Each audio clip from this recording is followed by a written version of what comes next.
বাচ্চার ওজন বৃদ্ধি করতে, মেধাশক্তি বৃদ্ধি করতে এবং বাচ্চার পেটটা ভরাতে চাইলে অবশ্যই আমার ভিডিওটি শেষ পর্যন্ত দেখবেন। নমস্কার বন্ধুরা, বাচ্চাদের খাবার রেসিপির আরও একটি নতুন পর্বে সবাইকে স্বাগতম জানিয়ে আজ নিয়ে চলে এসেছি বাচ্চাদের জন্য দুটি মজার রেসিপি, যা আপনার বাচ্চার ওজনও বৃদ্ধি করবে, পাশাপাশি কিন্তু বাচ্চাকে মেধাশক্তি বৃদ্ধিতে সহায়তা করবে, আবার বাচ্চার সারাদিনের পুষ্টি নিয়েও আপনার কোনো চিন্তাই থাকবে না। তাহলে চলুন চলে যাচ্ছি প্রথম রেসিপিতে। প্রথম রেসিপির জন্য আমি এখানে অল্প কিছু চিড়া নিয়ে নিয়েছি, আর চিড়াগুলোকে ভালো করে জল দিয়ে ধুয়ে আমি এটা ফেলে দেব। আর এই চিড়াগুলো যখন ধুয়ে ভিজিয়েছিলাম না, দেখুন কতটা নোংরা জল হয়েছে।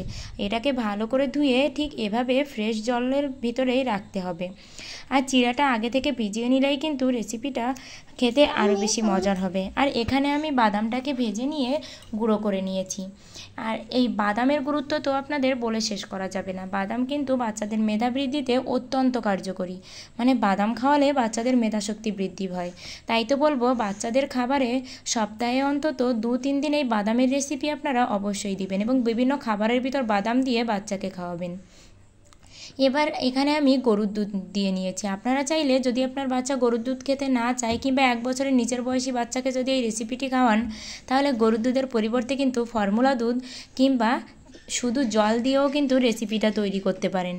আর এখানে আমি দুধটাকে জাল করে নিয়ে আমি এর ভিতরে দিয়ে দিয়েছি চিড়া। আর এই চিড়াটাকে আমি এবার সেদ্ধ করে নেব।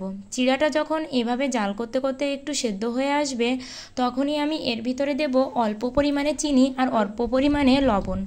যেহেতু বাচ্চাদের খাবার, তাই চিনির পরিমাণ আর লবণের পরিমাণ একটু কমিয়েই দিবেন। আর 1 বছরের নিচের বয়সী বাচ্চাকে খাওয়ালে চিনিটা অল্প পরিমাণে দিলেও লবণটা স্কিপ করে যাবেন, কারণ এই বয়সে বাচ্চাদের কিডনি ও লিভার অপরিণত থাকে। তাই তো এ সময় লবণ কিন্তু অতিরিক্ত ক্ষতি করে। তাই তো 1 বছরের নিচের বয়সী বাচ্চাদের খাবারে লবণটা একদমই দিবেন না। এখানে আমার প্রিয় বন্ধুদের বলতে চাই, আমার ভিডিওগুলো ভালো লাগলে অবশ্যই লাইক করবেন আর কমেন্টে আপনাদের ব্যক্তিগত মতামত জানাবেন। আর আমার চ্যানেলটি সাবস্ক্রাইব করে পাশের ঘন্টাটি বাজিয়ে অল অপশানে চেক দিয়ে রাখবেন। তাহলে আমি যখনই নতুন ভিডিও আপলোড করব, আপনাদের কাছে আগেই নোটিফিকেশান চলে যাবে। এবার আমি এই চিড়াটাকে সেদ্ধ করে নিয়েই আমি এর ভিতরে দিয়ে দেব বাদাম গুঁড়া। আর বাদামে রয়েছে প্রচুর পরিমাণে অ্যান্টিঅক্সিডেন্ট। বাদাম কিন্তু ক্যান্সারও প্রতিরোধ করে। তাই তো বাদামের গুরুত্ব বলে শেষ করা যাবে না। আর দেখবেন, বাচ্চাদের যে কোনো খাবার, হরলিক্স বলেন কিংবা অন্য দোকান থেকে যত খাবারই কিনে খাওয়ান না কেন, বিশেষ করে বাচ্চাদের খাবার সবগুলোতেই কিন্তু বাদাম দেওয়া থাকে। তাই আমি বলবো, বাচ্চাদের ওজন বৃদ্ধিতে আর মেধাশক্তি বৃদ্ধিতে অবশ্যই বাচ্চাদের খাবারে বাদামটা রাখবেন। মাঝে মধ্যেই যে কোনো খিচুড়িতেও কিন্তু বাদাম দেওয়া যায়। এছাড়াও কিন্তু যে কোনো খাবারে আপনারা বাদামটা দিবেন। আর এখানে আমি এবার এটাকে ভালো করে ম্যাশ করে নেব। আর এভাবে খাবারটা ম্যাশ করে নিয়েই আমি এটাকে নামিয়ে নেব। আপনারা যে যেমন ঘনত্ব রেখে বাচ্চাকে খাওয়াতে চান, সে কিন্তু সেভাবেই নামিয়ে ফেলতে পারেন। আমি একটু তরল অবস্থাতেই নামাবো, কারণ এটা কিন্তু নামানোর পরে অনেকটা আটালো হয়ে যাবে। এই অবস্থাতে নামানোর পরেও আমার খাবারটি দেখুন কতটা আটালো হয়ে গেছে। একটু রেখে দিতে এটা কিন্তু এরকম আটালো হয়ে যাবে। আর আবারও বলছি, আমার ভিডিওর পিছনে না অনেক ধরনের আজে বাজে শব্দ শুনতে পান। সত্যি আমার ছোট্ট একটা বাচ্চা আছে, তাকে নিয়ে ভিডিও করতে গেলে না অনেক কষ্ট হয়ে যায়। আর ও পিছন থেকে অনেক বেশি ঝামেলা করে, এজন্য। আর যখনই সময় পাই, সব সময় না সময় করে উঠতে পারি না, অনেক কাজের ফাঁকেও এটা করি। আপনাদের ভালোবাসা আর সাপোর্টেই এগিয়ে যাচ্ছি। শুধু আপনারা একটু ভালোবাসা দিলেই আমি মনিটাইজেশনটা পেয়ে যাব। আর এখানে দেখুন, আমি দ্বিতীয় রেসিপিতে চলে এসেছি। এই রেসিপির জন্য আমি এখানে নিয়েছি আম। আর প্রথম রেসিপিটা কিন্তু আপনার বাচ্চার ওজন আর মেধাশক্তি বৃদ্ধির জন্য সপ্তাহে অন্তত 2 বার খাওয়াবেন। আর এখানে দেখুন, আমি এই দ্বিতীয় রেসিপির জন্য এখানে একদম গাছের আম নিয়ে নিয়েছি, মানে বাড়ির আম। আমি আমার বাচ্চাকে সবসময় বাড়ির আমটাই খাওয়ানোর চেষ্টা করি। মানে কেনা আমে না অনেক ধরনের মেডিসিন দেওয়া থাকে, একটা ঝাঁঝালো গন্ধ বের হয় এই কারণে আমি ওই আমটা ওকে খাওয়াই না।